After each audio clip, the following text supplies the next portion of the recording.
The effects of prayer appear primarily to be due to what we call the placebo effect. Although prayer can certainly make a person feel better, there really is no solid evidence that it works miracles. The oldest cry of the human heart is, "God, help me." And there are hundreds of studies that indicate that faith has an actual medical value.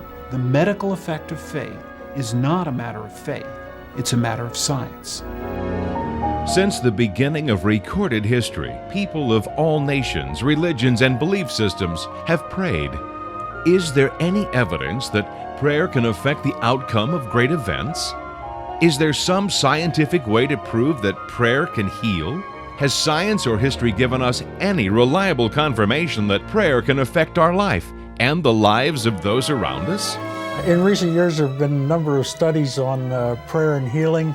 There's religious bias reflected in most of these studies, and when you get right down to it, the statistics aren't all that dramatic in favor of prayer having a healing effect. Prayer is one of the most fundamental of all human experiences, and so of course is an appropriate topic for scientific investigation, as long as we keep in mind the limitations of scientific investigation. Using rigidly constructed, controlled clinical trials will tell you something about the effects of prayer, maybe, but it tells you nothing about, number one, how prayer has an effect, and number two, what the meaning and the purpose of prayer is in both the lives of the prayers and the prayees.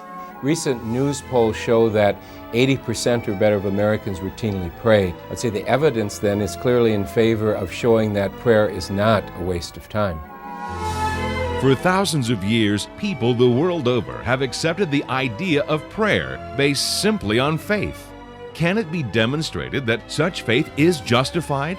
There are some political leaders who seem to accept the notion that there is power in prayer, but can prayer actually overcome nature? Could the simple act of prayer keep an airliner from falling out of the sky? Are there scientific experiments that can help us better understand the power of prayer? Or will it be our own experience that finally settles the question? Is there some irrefutable way to find the answer to one of history's most puzzling questions? Is there really power in prayer?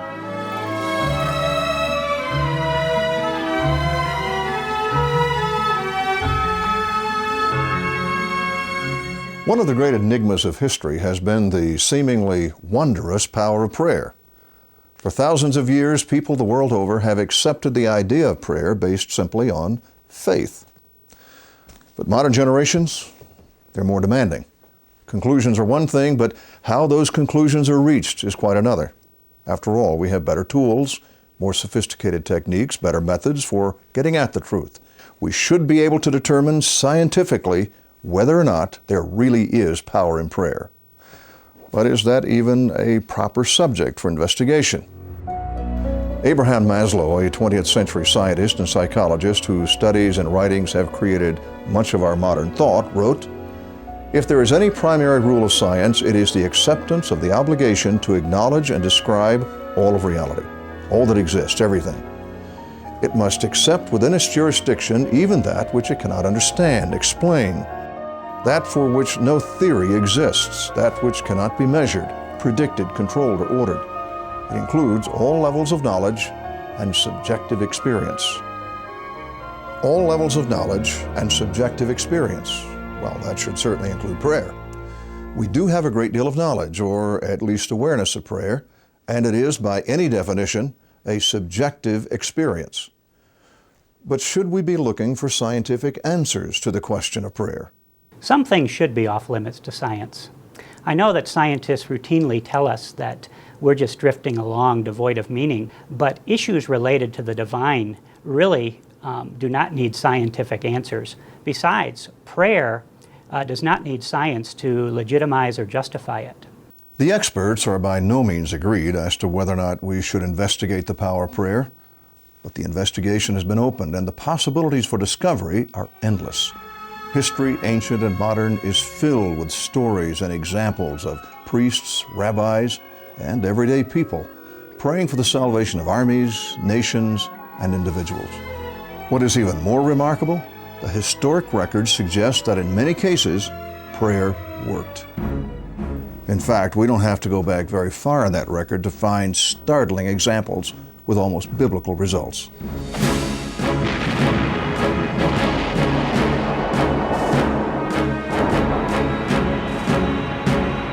In 1991, United States military personnel were in the Persian Gulf preparing to go to war once again.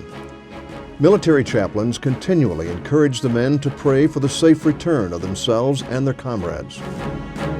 And back home, millions of Americans were praying for their sons and daughters. According to U.S. Marine Major General Charles Krulak, the prayers of both the military and civilians were answered. General Krulak was responsible for supplying the frontal assault against the Iraqi army. The threat of chemical warfare created a critical need for an ample water supply for decontamination purposes. The general had discovered wells that could supply 100,000 gallons of water per day, but then he received orders to move his base of operations 74 miles to the northwest to an area called the Gravel Plains. Attempts to drill for water produced only dust. Experts from oil engineers to Bedouins were unable to help. The date for the ground attack was drawing near and still no water could be found. General Krulak had met with his staff officers for morning prayer since 1977. Now the critical need for water was the focus of their prayers.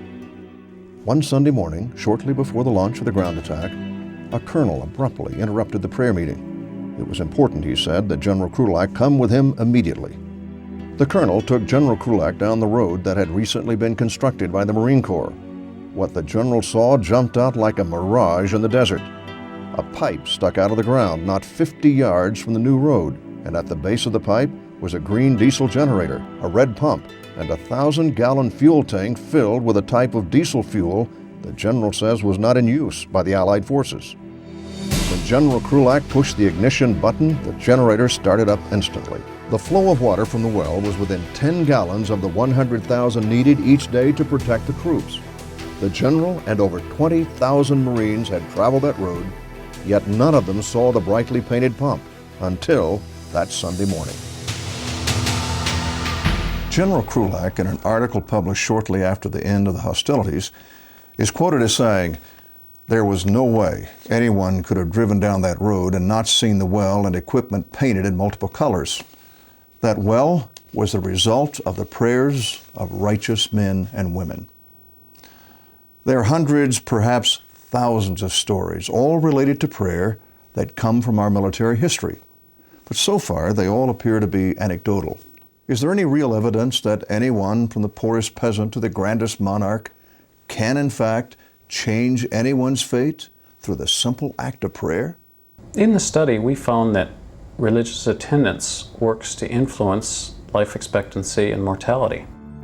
Researchers from the University of Texas at Austin, the University of Colorado, and Florida State University followed about 22,000 people over a 9-year period and found that people who regularly attend church or religious services once a week on average live to 82 years. People who attend more than once a week live on average to 83 years. But people who never attend live on average to only 75 years. We think something important is going on here. We've showed that religious attendance works to influence health behavior and social support, and those factors have important influences on mortality rates and life expectancy. All of these studies begin with a bias, and the bias tends to be a religious one, and how much the bias affects the outcome is very evident in some cases, and in other cases it's hard to tell if the observer was putting aside his biases or not. Since religion generally, and prayer specifically, is such an intensely personal event, we wonder if it's possible to construct a strictly objective test of the power of prayer.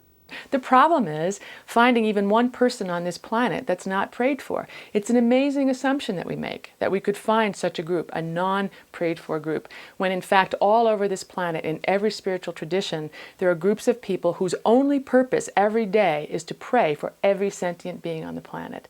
There are individuals, however, for whom the term scientific is simply irrelevant.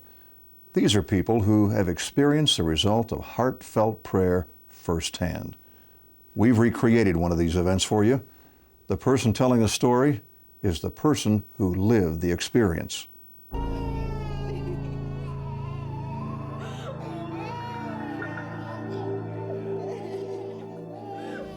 I came home one Friday evening to find my wife in tears. She was holding our baby daughter, who was crying uncontrollably and burning up with fever. My wife had tried to call the doctor, but was told he was gone for the weekend, and since we lived in a rural area, it didn't appear we could get professional help before Monday morning. Terrified by the prospect of what a sustained high fever might do to one so young, I held the baby close to my breast and began rocking her gently in my arms. Her cheeks and forehead were a bright red and took on a purplish hue with each anguished cry. Without knowing why, I turned and walked down the hallway that led to the bedrooms. The door was open and I slipped in and sat on the edge of one of the older children's bed. It was quiet and cool, and from somewhere in the depths of my memory, I recalled a passage from the book of John. And whatsoever ye shall ask in my name, that will I do. I placed my hand on my daughter's burning brow and dropped my head in prayer.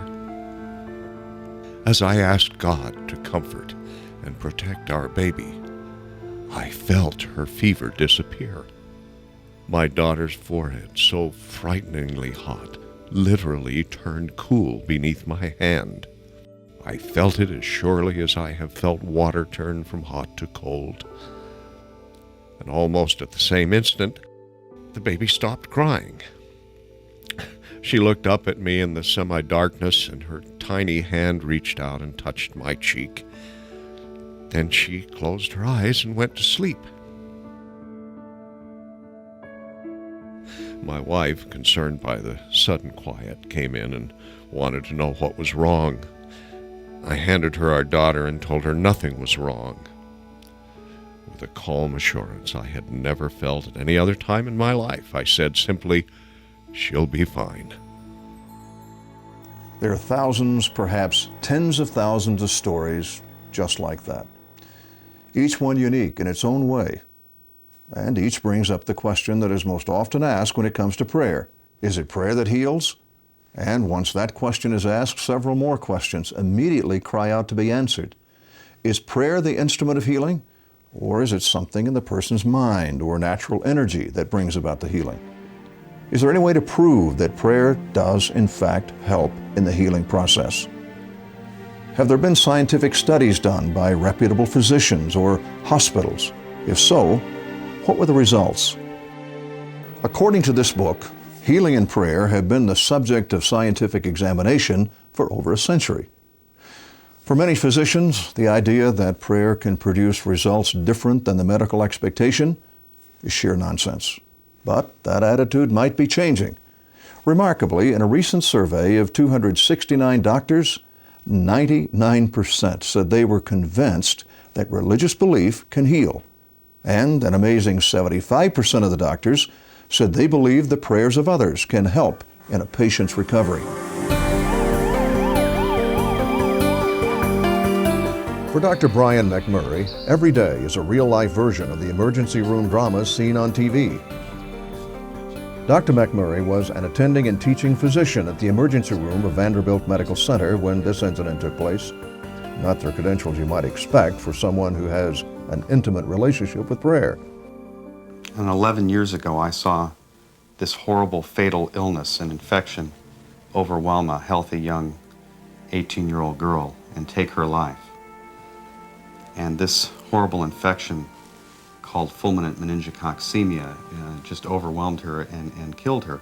And I was her physician, and nothing I could do would make a difference. And I saw, 11 years later, another young girl dying in front of me of the same illness.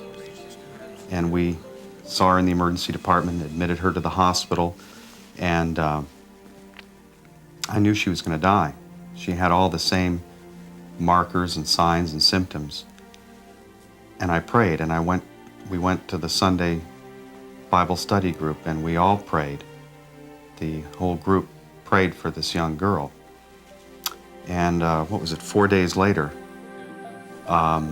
she awakened and over the course of about 24 hours was able to come off life support, and 3 days later was discharged from the hospital.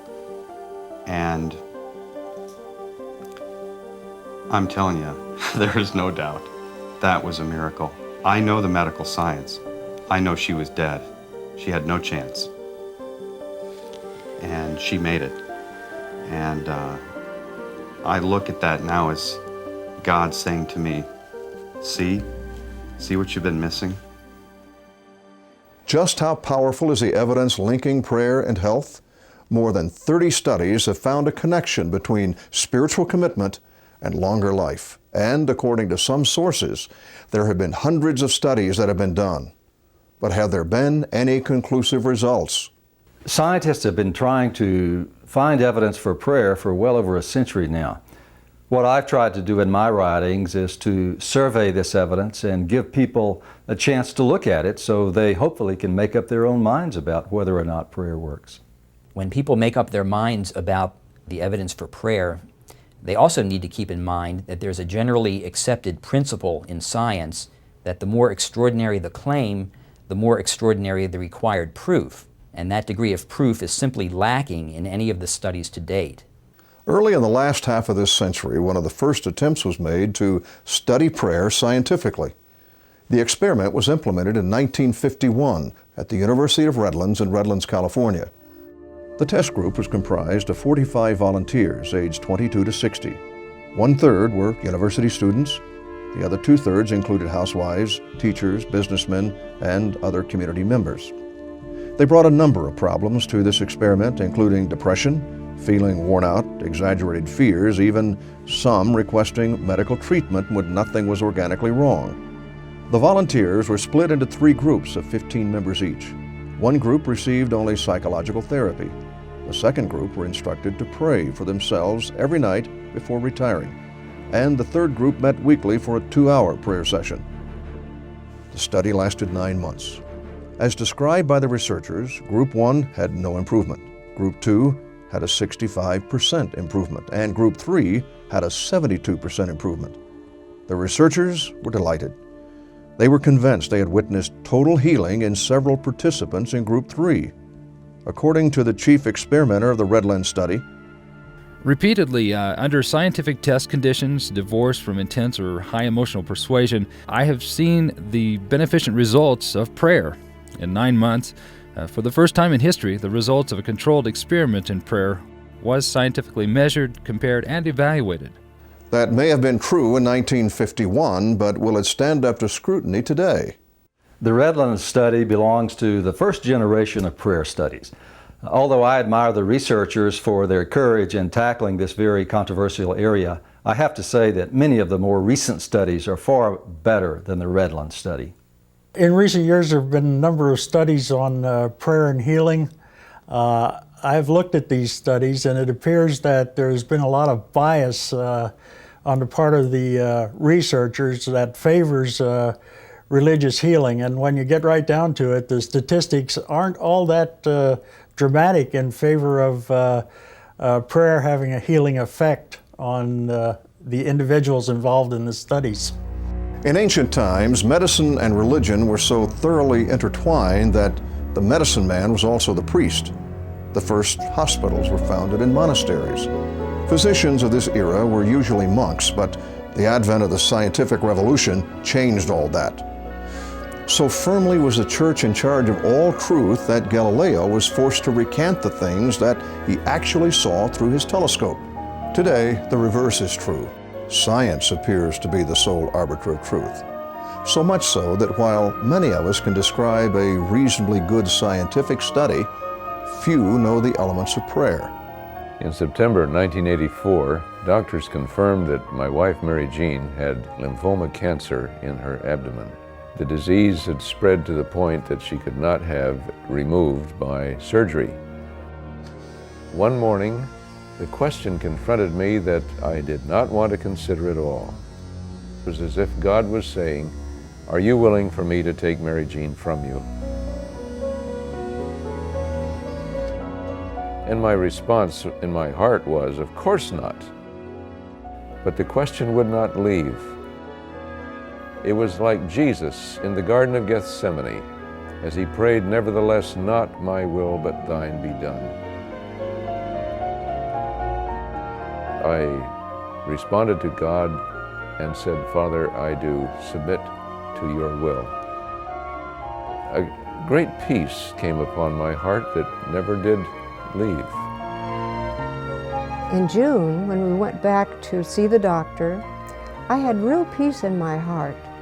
And when he held up this negative from the CAT scan and it showed just a little scar left, I knew that God had done a miracle for me. That was 15 years ago. She's been clear ever since. The doctor himself said to us, "I've only seen about 1% of my cases who've experienced divine intervention, and I'm glad that you are part of that 1%. I believe there are 4 principles that stand out in our experience that make prayer effective. Number 1, we need to get the mind of the Spirit in the things that we ask God for. And to do this, we must surrender our wills to the Lord. Second, we must trust in the power and in the mercy of our Lord. Third, we need to give God time to do what He wants to do and to teach us the lessons that we need to learn. And fourth, we need to realize that He does not always heal. This is entirely in the realm of His mercy and His purposes. Now that we have some idea of what the principles of prayer might be, let's look at one of the more well-known studies and see if those principles apply. In 1988, cardiologist Randolph Bird designed a study as a scientific evaluation of the role of God in healing. Over a 10-month period, a computer assigned 393 patients admitted to San Francisco General's coronary care unit to either a group being prayed for by in-home prayer volunteers or to a group that was not remembered in prayer. The study was designed according to rigid criteria. It was a randomized double-blind experiment.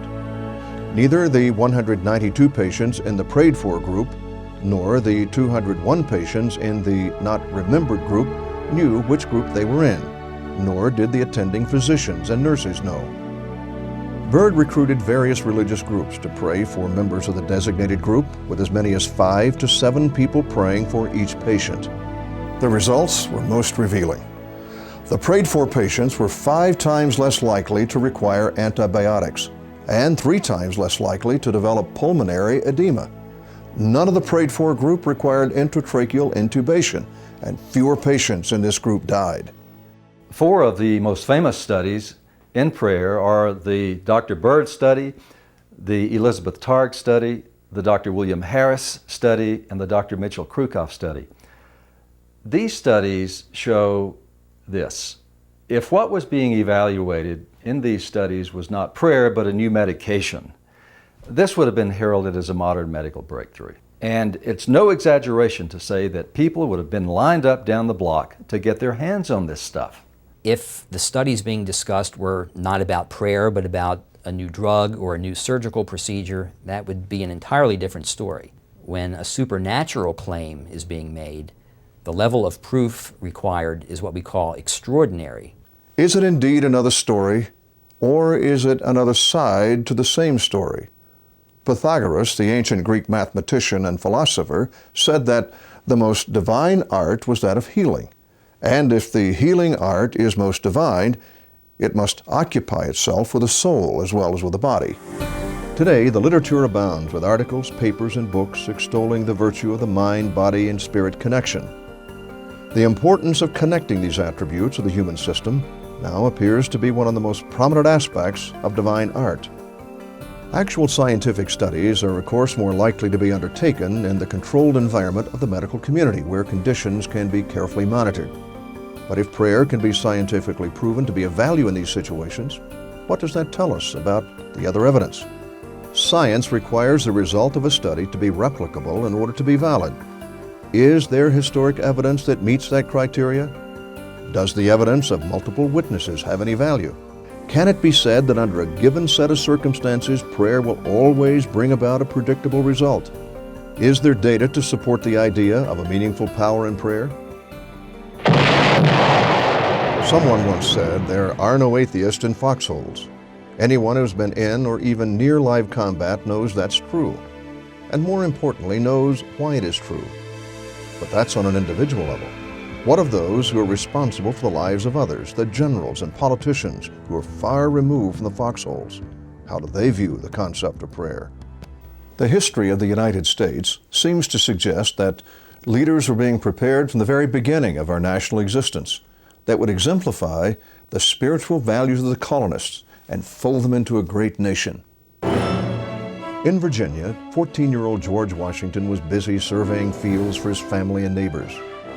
Even at this early age, Washington seemed to sense the special purpose God had for his life. By the time he was 20, Washington had filled numerous pages of his diary with some of the most beautiful prayers ever written, and he had made a practice of reading the first entry in his diary every Sunday morning. George Washington's mother taught her son to trust God and turn to Him with every need. When Washington left home to begin a lifetime of service to God and country, she told him, "Remember that God only is our sure trust. To Him I commend you. My son, neglect not the duty of secret prayer." In 1755, Washington was serving as a British officer on General Braddock's staff during the French and Indian War. He was just 23 years old, but he already enjoyed the confidence of his superiors and was often picked to lead dangerous assignments. One such assignment found him searching the frontier for John Fraser, a Scottish fur trapper loyal to the British, who had promised to provide supplies and information to the advancing British Army. But as the scouting party drew near to Fraser's home, they realized that something was very wrong.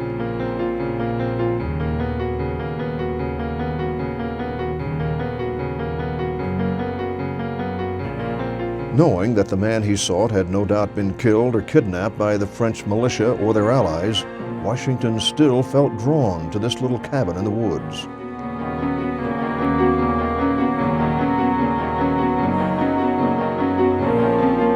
Once inside, he could tell instantly what had happened. A wilderness family had been attacked without warning. John Fraser and his wife were probably dead.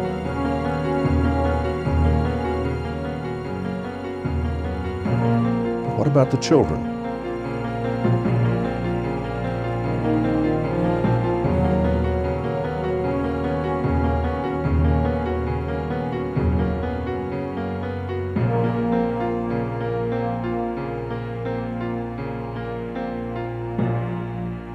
But once outside, Washington heard something.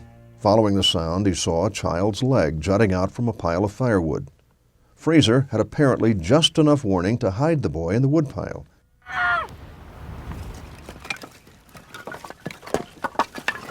It's all right. Come on, boy. Put your head. Oh, there. It's all right. You have another. Then they discovered a second child, both of them nearly frozen from their night out of doors, but their shivering was more from terror than from the cold. It's all right. It's all right. It's all right. There was nothing they could do now but to take them along. But even as they hurried back toward their own lines, Washington knew an army about to go on the attack was no place for two young boys. I want to send the boys back to Philadelphia, as you requested. Yes, sir. They have a grandmother there who's going to... I know. But I can't afford to let you take those boys without some soldiers to guard you, and I can't spare the men. Sir, let me go myself. With an Indian scout, I can have those boys back home before you know it. I can rejoin the unit then. All right. But for heaven's sakes, hurry. Yes, sir.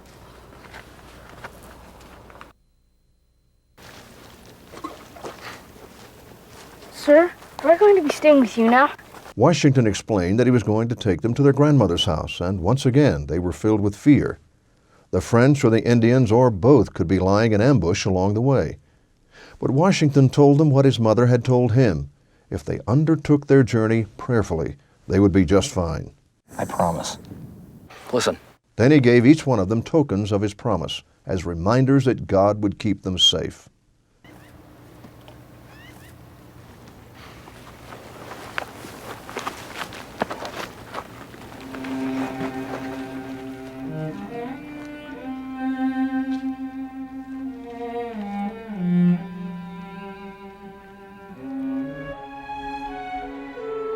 In this land, there were few roads, and often the shortest distance was a straight line through the woods.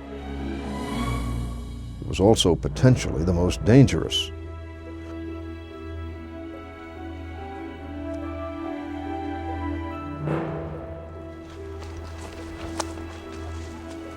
At that moment, there was a sound of something moving in the woods.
We thought you were dead. Are you all right? Yeah, I'm fine. Just stunned. Washington had taken 2 bullets in the chest. The Indian scout had seen him stagger under the force of the impact, and yet, incredibly, he was not even seriously hurt.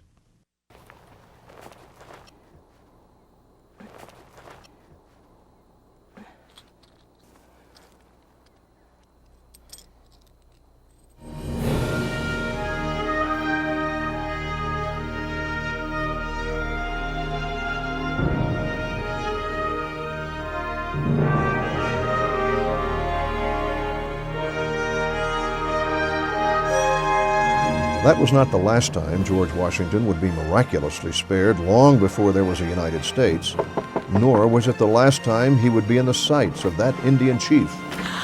Andrew! Joshua!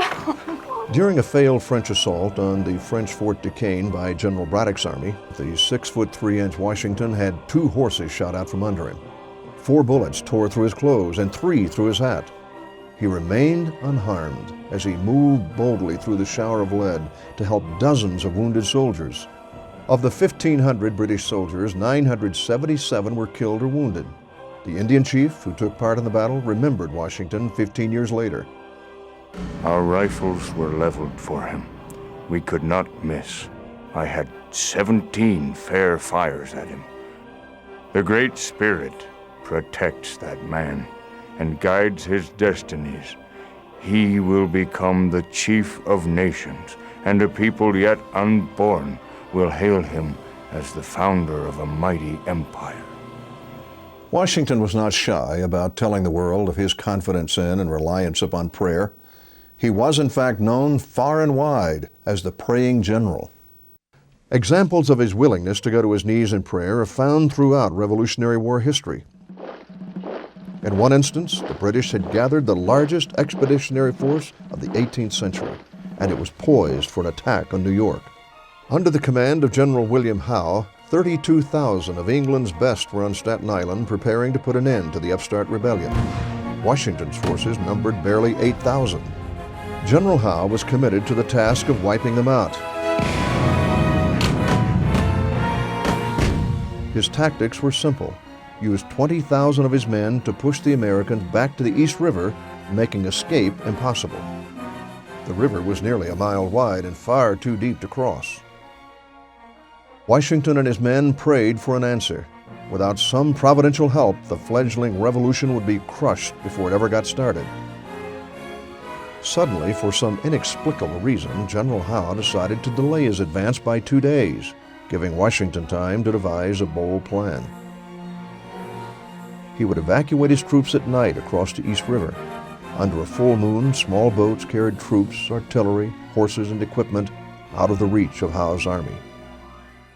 But by daybreak, there were still many regiments to be evacuated. The full light of the day would surely reveal their retreat, making them an easy target for Howe's soldiers. Major Benjamin Talmadge, an officer in Washington's army, left a record of what happened. At this time, a very dense fog began to rise, and it seemed to settle in a peculiar manner over both encampments. I recollect this peculiar providential occurrence perfectly well, and so very dense was the atmosphere that I could scarcely discern a man at 6 yards. The fog remained until the last boat departed. Then the fog lifted as quickly as it had come, leaving 20,000 shocked British redcoats on the shore. 8,000 men had escaped certain death without the loss of a single life.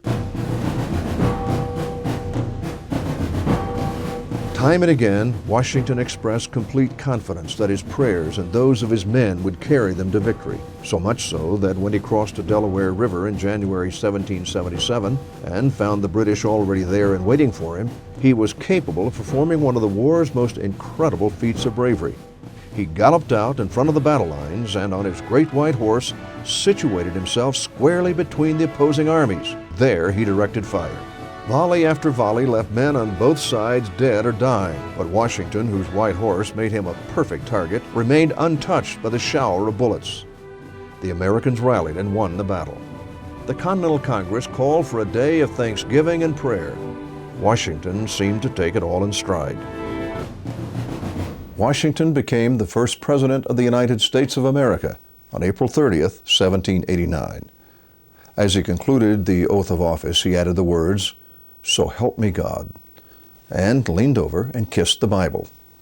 Every president since Washington has repeated this appeal to God, and with good reason.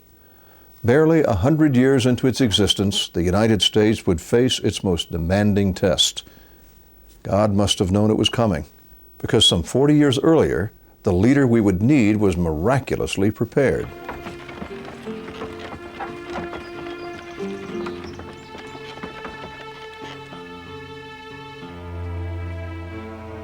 There were many dangers to be encountered on the western frontier of early America, not the least of them, childbirth.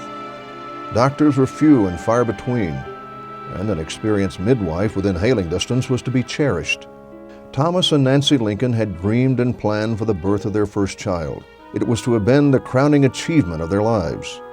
But Nancy had been suffering the pains of labor for several hours without making any progress. They knew something terrible was wrong, but all they could do was send for the doctor and pray. I know. Thomas was a poor but honest carpenter. He and his wife Nancy had decided to brave the frontier in order to build a life for themselves and the children they hoped to have.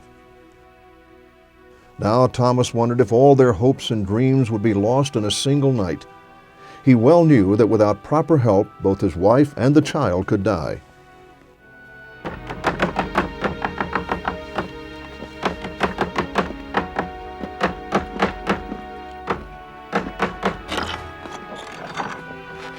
Gone. The doctor is gone. There's a bad accident under Lexington. He won't be back for 2, maybe 3 days. And what about the midwife, Jeb? Did you find her? No, sir. She's back east visiting some relatives. What are we gonna do now, sir? There's just no one around to help.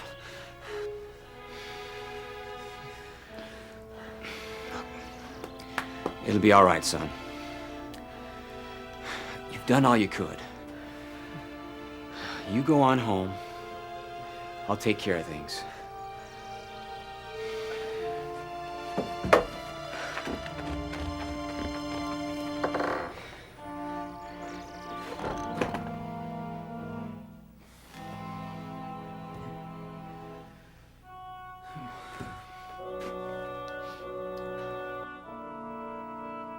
Thomas had no choice but to tell her the truth.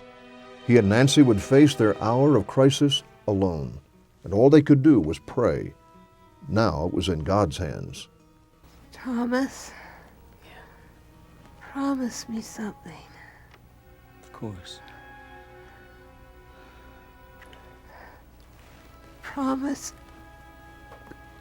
you'll save our baby, no matter what happens to me. Don't talk like that. You are not going to die. Thomas was clinging fiercely to the hope and to the faith that had brought him to the frontier. Surely God wouldn't let it end like this.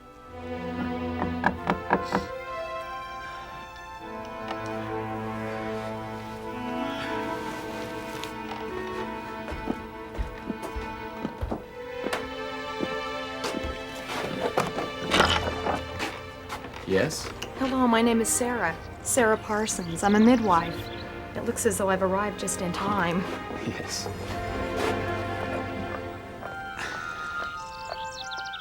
Something about Sarah's manner put Nancy instantly at ease. Even though she was a complete stranger, Nancy put herself entirely in Sarah's hands. The child was turned in the womb. Delivery would be difficult, but Sarah assured Thomas and Nancy that everything would be all right. Is there anything I can do to help? You are a carpenter? Yes, I am. I'd start work on a crib. A crib? Yes, I will.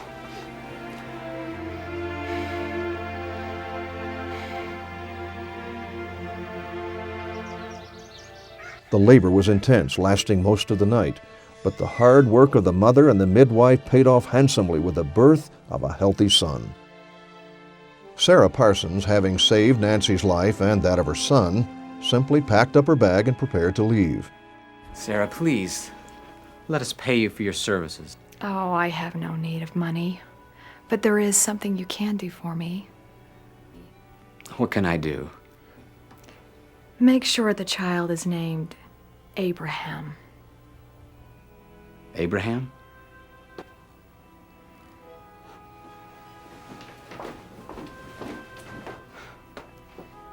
Abraham? Thomas, go help her with her bag. You're right, I will. But in the few seconds it took Thomas to reach the road, Sarah Parsons had disappeared without a trace.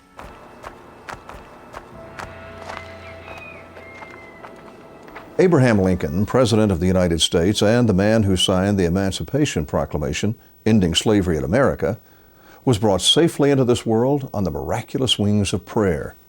And it's significant to note that throughout the remainder of his life, this great leader of men often went to his knees in humility and prayer. In 1860, Lincoln was chosen as the Republican presidential candidate and became the 16th President of the United States. With his election, South Carolina seceded from the Union, and America was thrust into a great civil war. In the early days of the war, the South seemed unstoppable. President Lincoln sought God's guidance in understanding why the South was so successful. He concluded that the entire nation was guilty of the sins of pride and slavery. On September 22, 1862, under his emergency war powers authority, Lincoln issued the Emancipation Proclamation, which freed all slaves as of 1863. Then he called for a National Day of Humility, fasting, and prayer to be observed throughout the North on April 30, 1863. In a letter to a friend, Lincoln explained why he took these actions. On many a defeated field, there was a voice louder than the thundering of a cannon. It was the voice of God, crying, "Let my people go." We were all very slow in realizing it was the voice of God, but after many humiliating defeats, the nation came to believe it as a great and solemn command. Great multitudes prayed that I might answer God's voice by signing the Emancipation Proclamation. And I did, believing we never should be successful in the great struggle unless the God of battles has been on our side. On the horizon, one of the pivotal battles of the Civil War was shaping up. The outcome of this engagement might well determine the outcome of the war. The price that would have to be paid was beyond all imagination. In July of 1863, 163,000 soldiers came together on a battlefield that would forever be known simply as Gettysburg. Lincoln left us a record of his appeal to God just prior to this critical encounter.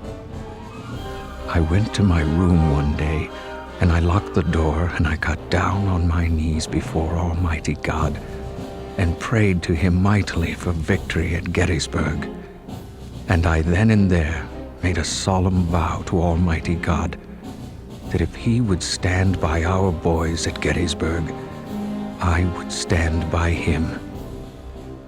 But not even Lincoln could imagine how powerfully the manifestation of the answer to his prayer would come. Colonel Joshua Chambers described the event in an official report of the incident to the War Department. Our lines began to break before the overwhelming number of rebel soldiers. Our guns let loose, but the enemy kept coming. We had to defend that hill. To lose Little Round Top would have been to lose everything. Then a terrible thing happened. We ran out of ammunition. I thought we would have to fall back. Out of nowhere rode a tall figure on a shining white horse. Well, I know this is incredible, but the rider was dressed as a Revolutionary general. And the face, I will swear, was the face of George Washington. He raised his arm high and gave the signal to advance. My men began to shout and cheer. The rebels saw it too, and they began to shoot at it. The figure rode back and forth, and the Confederate guns followed it. He should have been killed 1,000 times. No human being could have survived that fire. The rider urged our men on, and raising their bayonets, they charged down the hill on top of the rebels. The bayonet charge must have taken them by surprise, for they turned and fled. We almost lost Little Round Top, and if we had, we could have lost Gettysburg. It is one of the facts of history that America as a nation grew out of armed conflict. It is also true that the United States has had to resort to force of arms to remain free.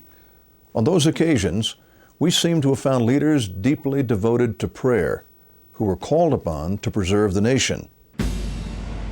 On June 6, 1944, one of the pivotal dates in human history, the largest invasion force ever assembled was preparing for D-Day. 250,000 men, 11,400 aircraft, 3,300 assault ships, 6 battleships, and countless destroyers were poised for a massive assault. This was the battle the Allies could not afford to lose. A bungled invasion against the Nazis would seal the fate of Europe and the entire free world. Meanwhile, thousands of miles away, a somber President Roosevelt went before the microphones to speak to the American people. His message on this fateful night was a fervent prayer. Almighty God, our sons have set upon a mighty endeavor, a struggle to preserve our republic, our religion, and our civilization, and to set free a suffering humanity. They will need thy blessings. Their road will be long and hard. They fight not for the lust of conquest. They fight to end conquest. Help us, Almighty God, to rededicate ourselves in renewed faith in Thee in this hour of great sacrifice. I ask that our people devote themselves in a continuance of prayer. D-Day had originally been scheduled for June 5th, but adverse weather conditions made a landing impossible. Air support was socked in, naval gunfire would have been ineffective in the pounding sea, and the handling of small landing craft hazardous at best. As dawn approached on June 6th, the winds reached near hurricane force. General Dwight D. Eisenhower was caught on the horns of a dilemma. If they began the attack, it would surely mean disaster.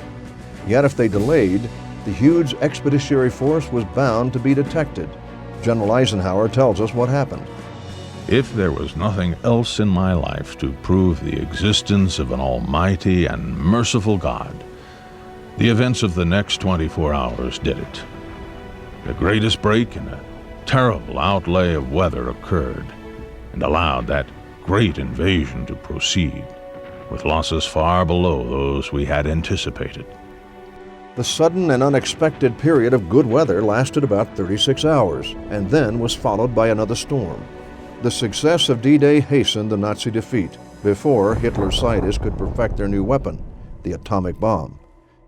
So, how do we deal with these marvelous manifestations?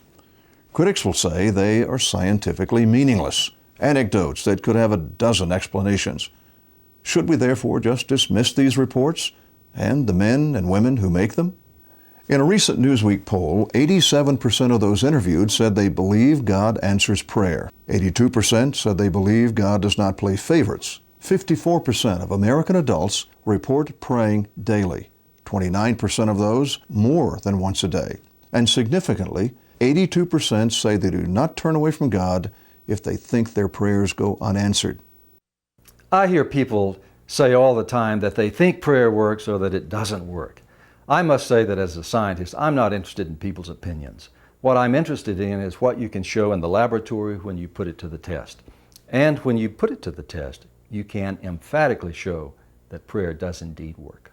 Through the circumstances, which we might call coincidental, but I say stop praying and the coincidences stop happening.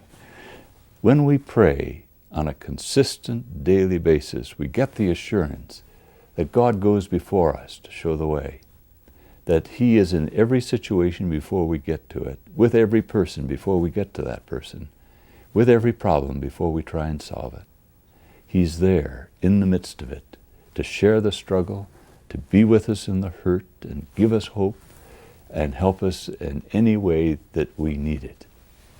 There is another aspect of prayer that deserves our attention. If prayer works, then what happens if we simply ignore it? At least 4 times in our short history, huge lapses in the spirituality of the nation have brought about disastrous consequences. Settlers in the New World quickly became prosperous and just as quickly forgot God. Even before the nation was established, there arose among the people a sense of spiritual malaise. Many no longer prayed or attended church, and a Christian regard for their neighbors was seen as foolhardy. Significantly, perhaps, the land was overcome by floods, plagues of insects, and disease. In 1646, mysterious swarms of caterpillars swept over much of New England, clearing fields as if they had been harvested and stripping trees to a winter bareness. These disasters soon united many Christians who were reawakened to their need to rely on God. They began to seek Him through intense prayer. One colonist wrote in his diary, "They poured out their fervent prayers unto the God of heaven. Immediately, flocks of birds arrived that devoured the devourers, and preserved those particular fields when others have been horribly wasted." But unfortunately, many people continued in their self-indulgent ways. They refused to consult God or acknowledge their need for His guidance and protection, or even His presence. Unusual hardships continued. In 1670, the government of Massachusetts conducted a special investigation to determine why the people were being afflicted with sickness, poor crops, and shipping losses. By 1675, the New England colonists were beset by Indian attacks from almost every Indian tribe in the area. Those Christians who united in prayer and repentance were often miraculously spared. But even this didn't have an impact on the spiritual apathy.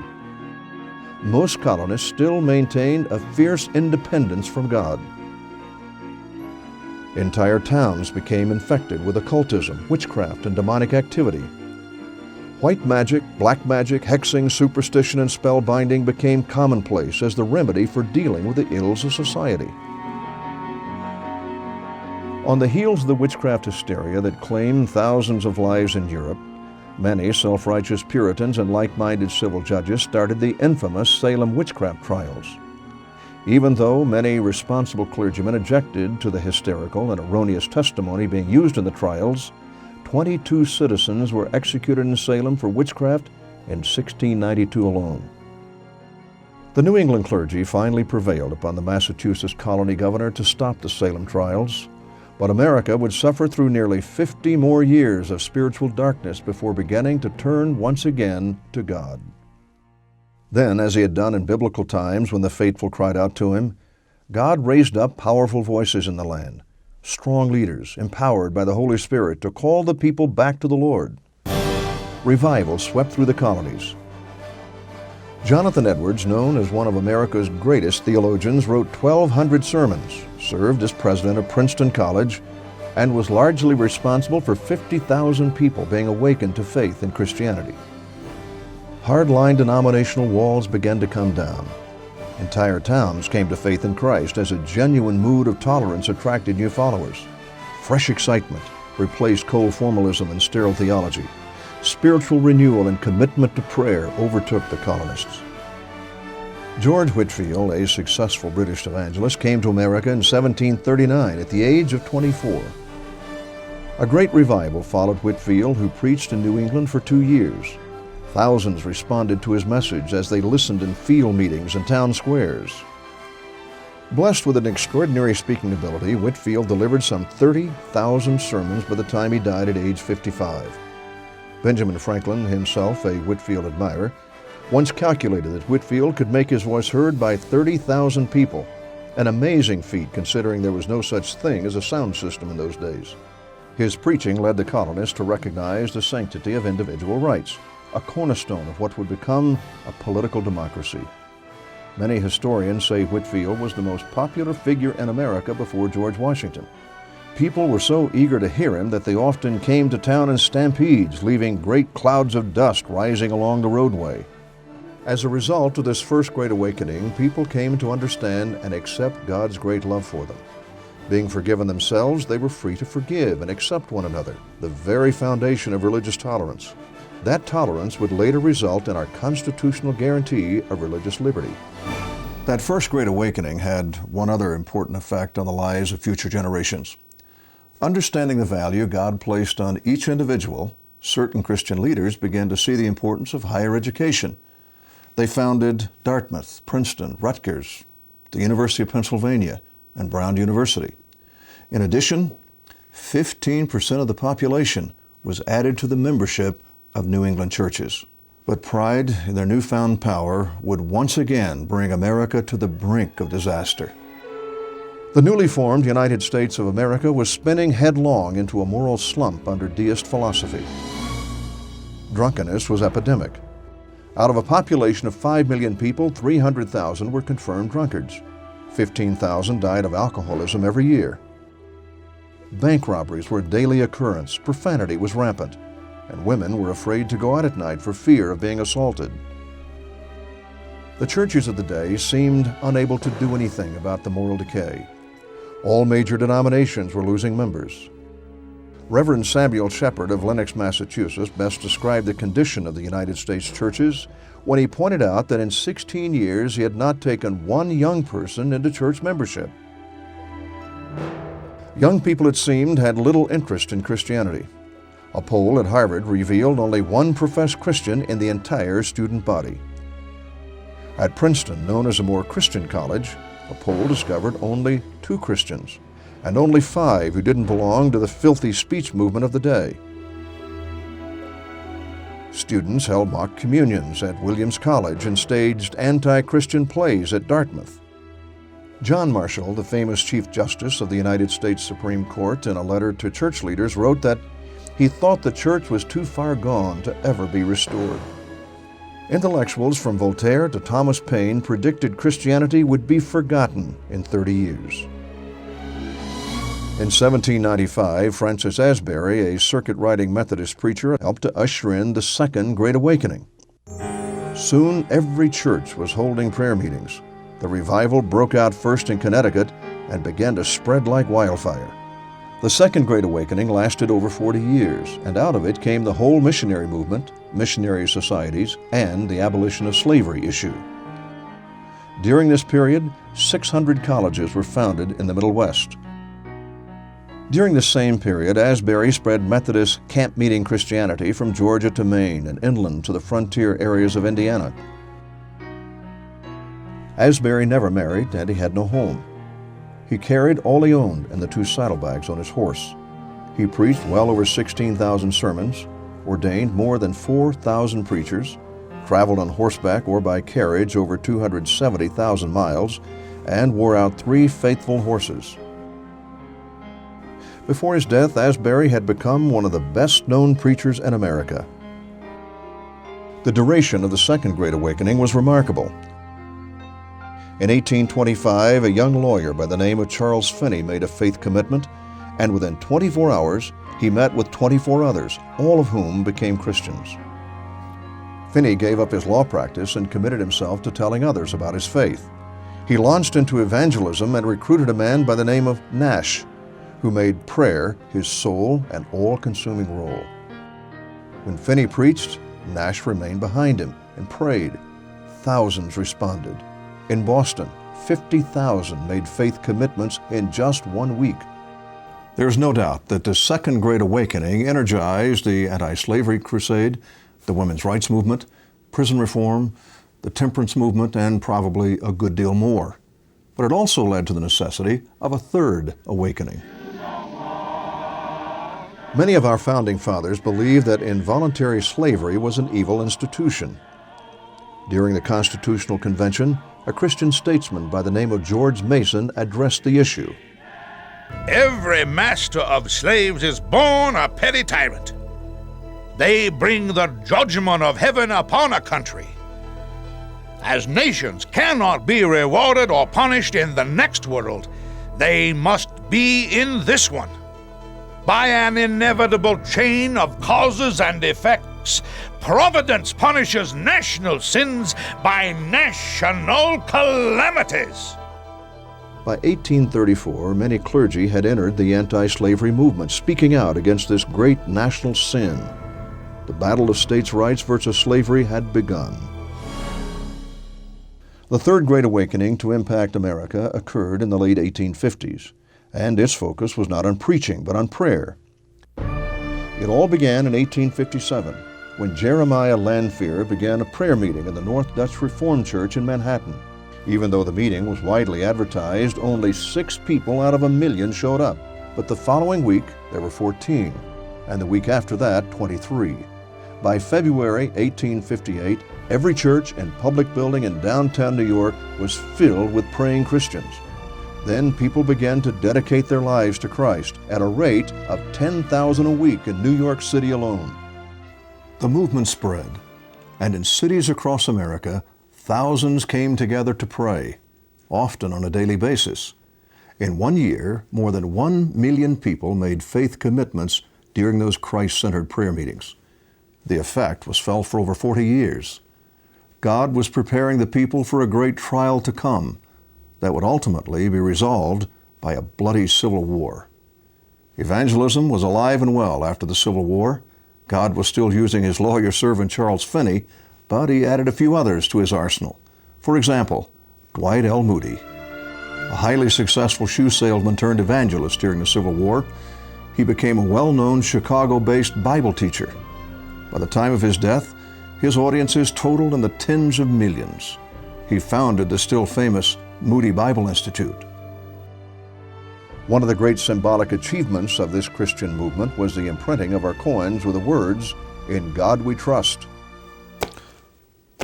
The Fourth Great Awakening in America began in the early part of the 20th century, believe it or not, on a baseball diamond.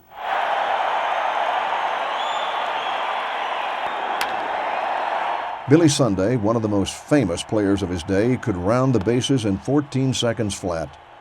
But one day, he walked off the diamond for good. Billy Sunday gave up baseball to concentrate on teaching others about Jesus. In just over a quarter of a century of preaching, Billy Sunday delivered his message 20,000 times. 2 million people proclaimed their new faith in Christianity. In New York City, 1.5 million people came to hear Billy Sunday preach during a single 10-week campaign. Atlantic City had a population of 50,000 at the time, and ministers stated they only knew of 50 adults who were not Christians. In Portland, Oregon, 240 department stores signed an agreement to close daily between 11 a.m. and 2 p.m. for prayer. In Denver, Colorado, all businesses closed for 2 hours at midday for prayer and fasting. Imagine, an entire city in the middle of a busy weekday asking for God's blessings.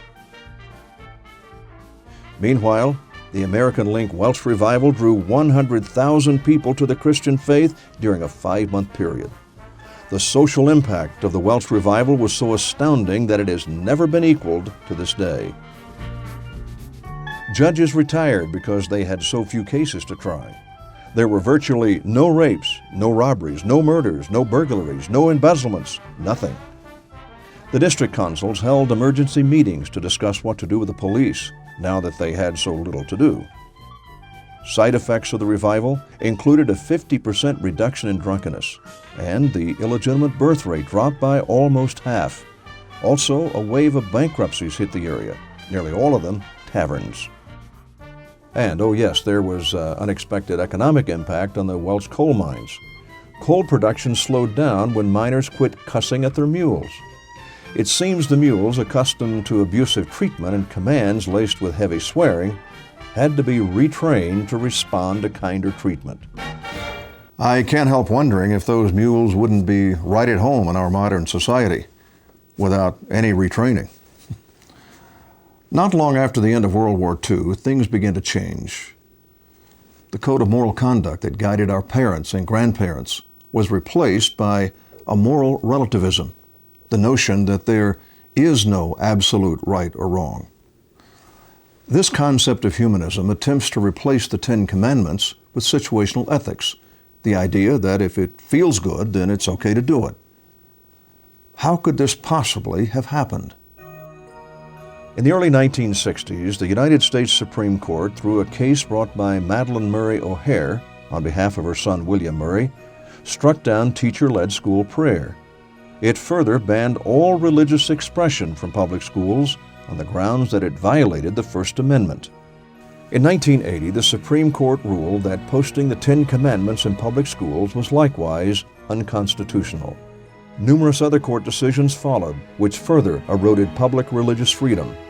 American society, it seems, has set itself on a course of self-destruction that continues to this day. Just a glimpse at the results of all of this among teenagers tells a frightening story.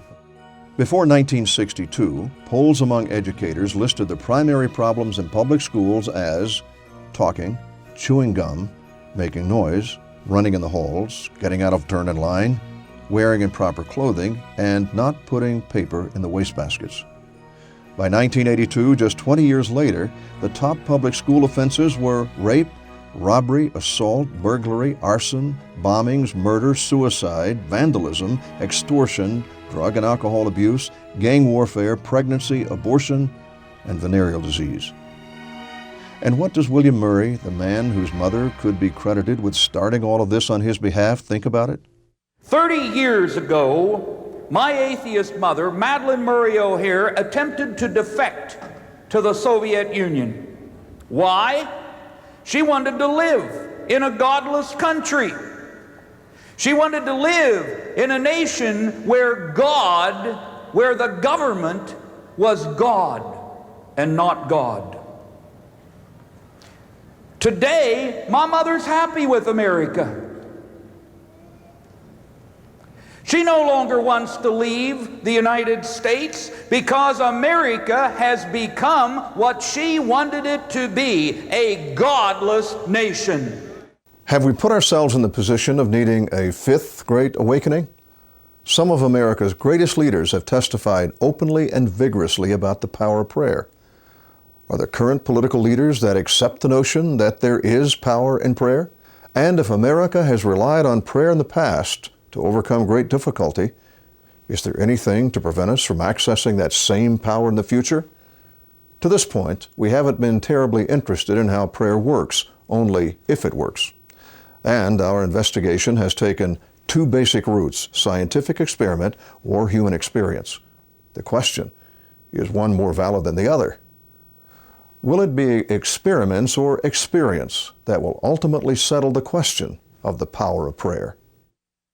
In a recent experiment, William Harris, a professor of medicine at the University of Missouri School of Medicine, organized a randomized controlled trial of the effects of remote intercessory prayer on the outcomes in patients admitted to the coronary care unit. That's the official title. Perhaps Dr. Harris can simplify it for us. We used 990 patients who were admitted to our coronary care unit, which is the intensive care unit for our heart patients. Half of those patients were assigned to be prayed for by people outside the hospital. They were given only the first name of the patients. They were asked to pray for them to get better. After 4 weeks of prayer, we went to the medical records and looked at the course of what happened to the patients while they were in the hospital. We had 35 different components that we measured and added up. And we found that the people that had been prayed for had an 11% better score. They did 11% better than the patients that were not prayed for. The conclusions that were drawn from this study suggest, quote, prayer may be an effective adjunct to standard medical care. But is an 11% difference really significant? The editor of the journal that published this study said that if this had been a drug, there would have been no question that it worked. In fact, if this had been a drug or if this had been a device, it would probably be on its way toward being used now in medical practice. A recent article in the Reader's Digest suggests that scientific research does in fact support what people have believed for centuries. The mantra study is just one example.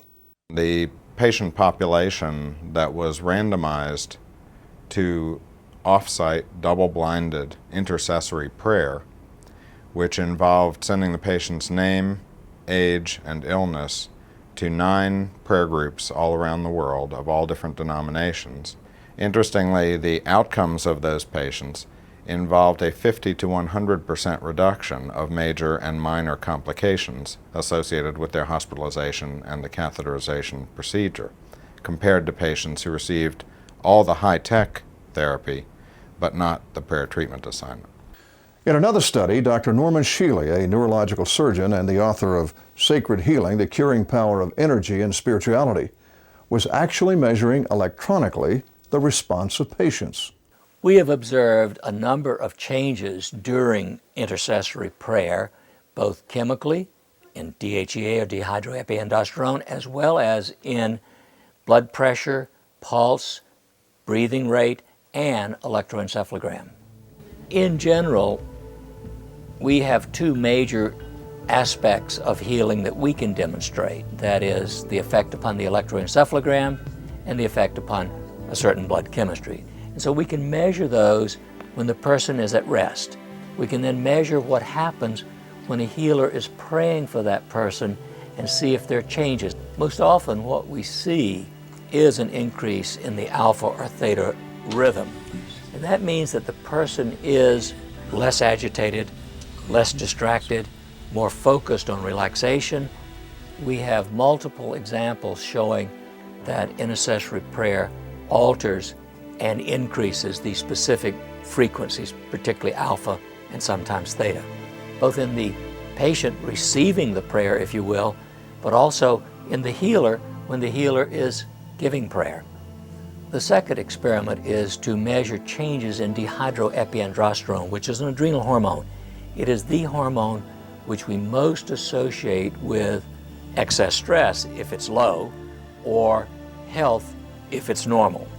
And so by moving DHEA towards the normal level, we would assume that this is helping again the stress reserves of that individual.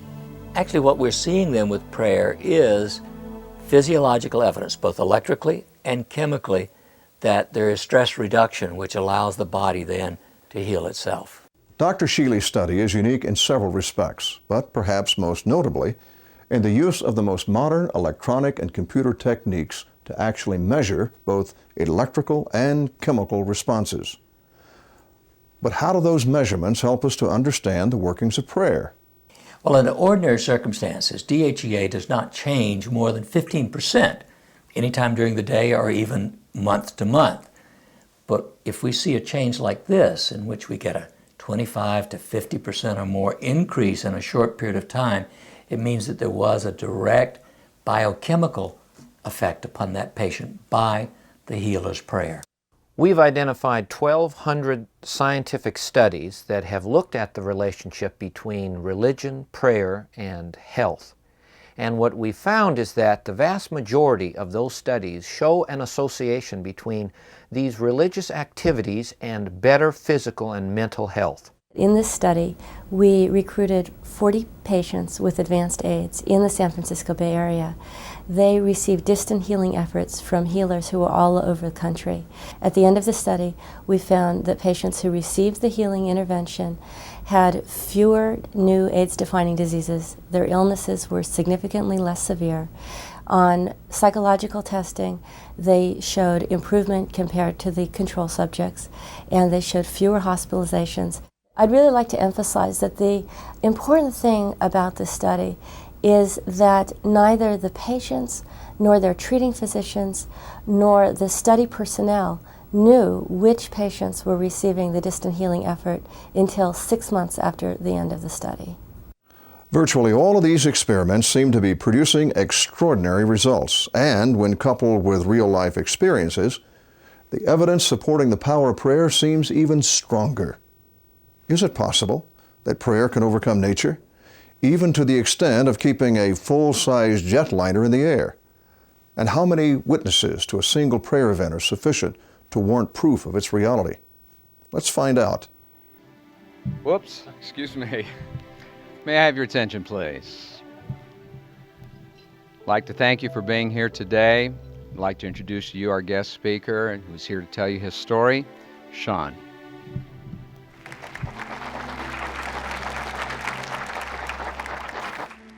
Thank you. Well, it's nice to be back in civilization again. Where I was in the Peace Corps was a fairly dangerous area, but our group was living in a small village, some distance from the nearest town, and part of my responsibility was to make a weekly trip to the town for supplies. And on this particular occasion, I was a little more apprehensive than usual because in addition to the usual supplies and mail, I was also carrying some money and medicines for the village.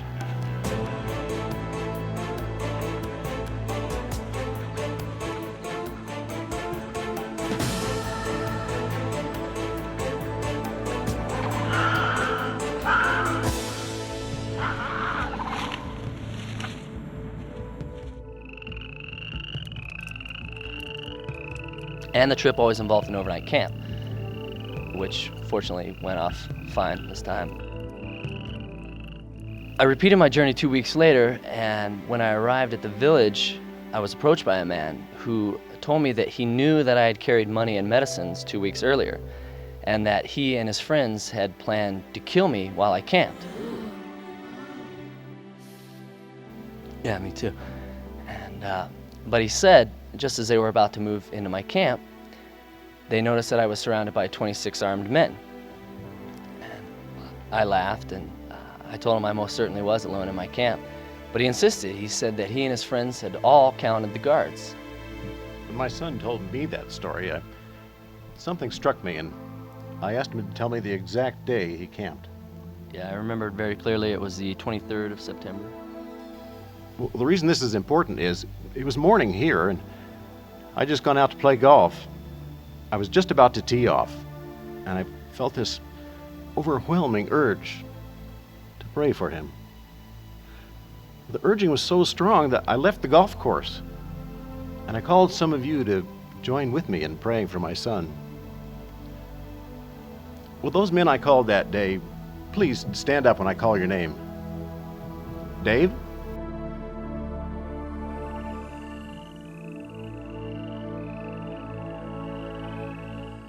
Dennis.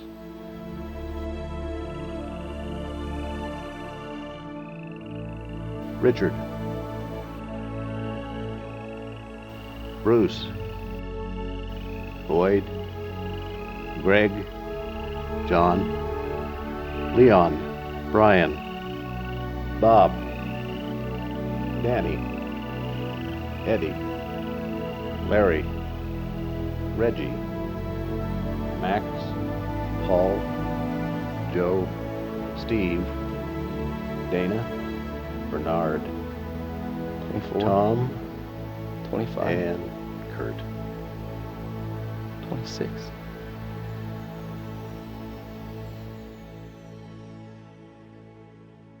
Which is more valid, the experiment or the experience? You decide.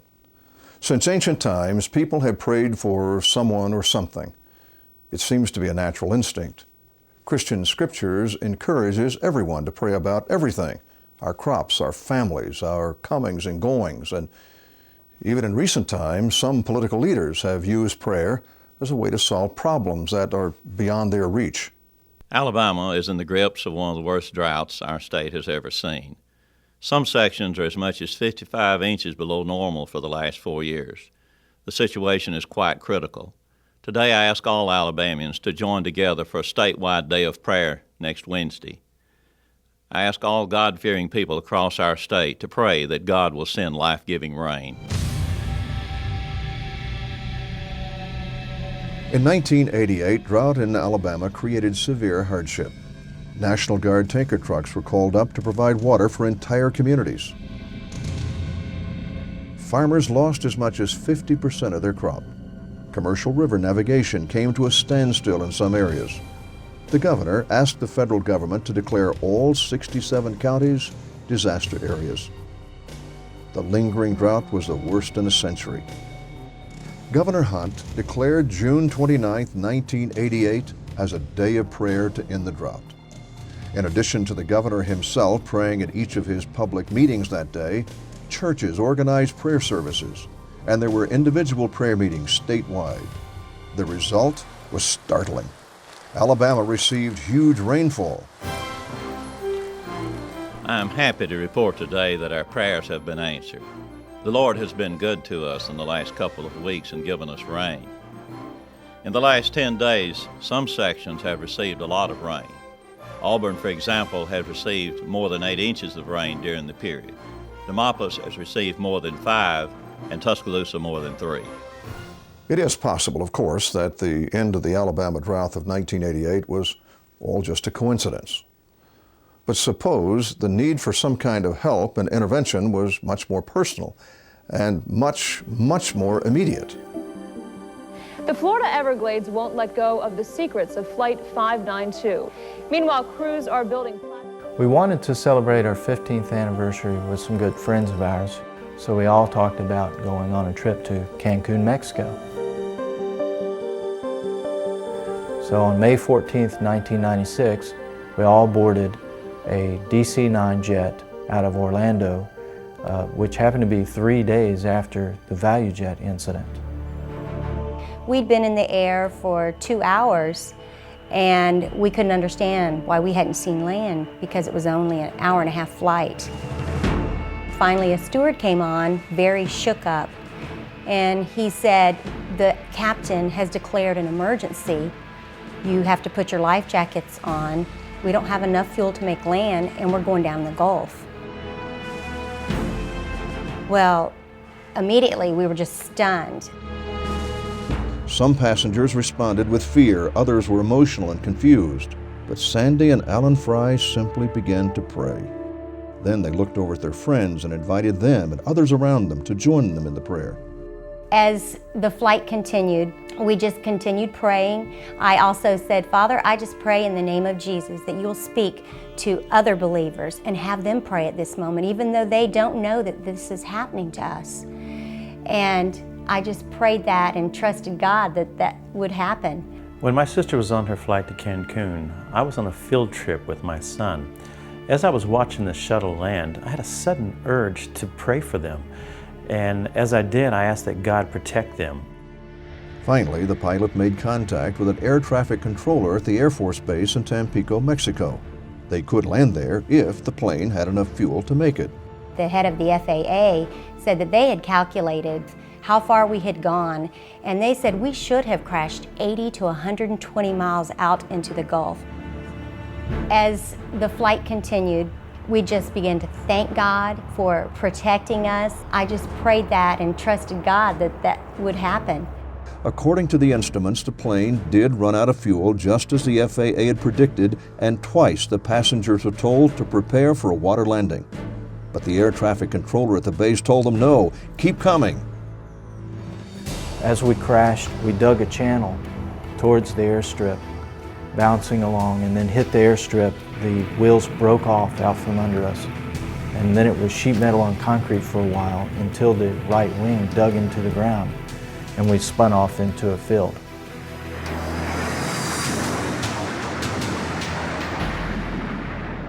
All lives were spared and only 4 people had very minor injuries. If there was any doubt in my mind about whether or not God was real or God hears your prayer, this settled it for me. According to FAA, they had done several calculations while we were en route. And based on the load factor, the time we were in the air and the fuel that we had, put us 80 to 120 miles out into the Gulf. The fact that we did make land and that this miracle did occur proves to me that prayer does work. God does answer prayer. What kept Flight 401 in the air? Luck? Miscalculation? Or was it the prayers of Sandy and Alan and the other passengers? And what are the implications for the rest of us if this marvelous power is truly at our disposal? Problems of our cities, the poor, the disadvantaged, education, these are things that we've got to come to grips with, but we need God's power to do it. And we need to work together to accomplish it. And prayer will bring us to Him, but it'll also unite us to one another to do what needs to be done. The bottom line seems to be that there is a great deal of evidence, both scientific and personal, that prayer works. That being the case, why not use it? After all, it's free to everyone. If your child is sick, why not use the same solution as our young father, or the doctor whose patient was terminally ill? The Supreme Court says we can't pray in school, but what if we prayed for our schools? When problems seem to overwhelm our community or the region in which we live, why not follow the example set by the governor and the people of Alabama? In their darkening hours, even nations might benefit from these simple lessons of history. Almighty God, I ask that our people... The evidence, however it's viewed, seems to indicate that the results will be favorable. Perhaps it's both the experiments and our own undeniable experiences together that will ultimately provide the answer to the question, is there really power in prayer? And has there ever been a better time in our history than right now to find out?